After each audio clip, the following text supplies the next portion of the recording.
Asahan pa ang pinalakas na serbisyo sa publiko ng PhilHealth. Tiniyak mismo ito ni Pangulong Ferdinand R. Marcos Jr. kung saan iginiit din ng punong ehekutibo na may sapat na pondo ang PhilHealth para sa mga serbisyo nito. Ayon kay Pangulong Marcos Jr., patuloy na pagbubutihin ng state insurer ang kanilang healthcare access habang pinalalawak ang kanilang benefit packages.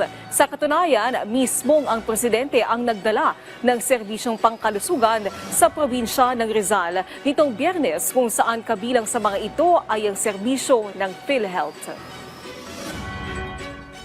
Kung mararamdaman po ninyo, mula nung nakaraang isang taon, imbis na mabawasan ang mga serbisyo at yung pambabayad ng insurance ng PhilHealth, ito po ay dumami pa. Mas lumaki ang pambayad sa insurance, mas marami pa ang serbisyo na ibinibigay ng PhilHealth.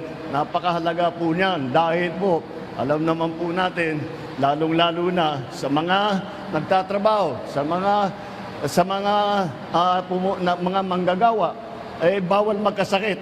At hindi lang sa dahil mawawalan ka ng income, ng kita mo dahil nawala ka sa trabaho, ay napakamahal kung minsan magpagamot.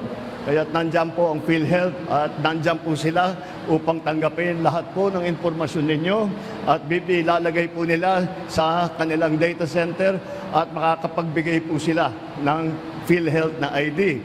Kasama na po dyan ang mga nagpapatingin, yung mga iba po na may karamdaman o nangangailangan ng gamot.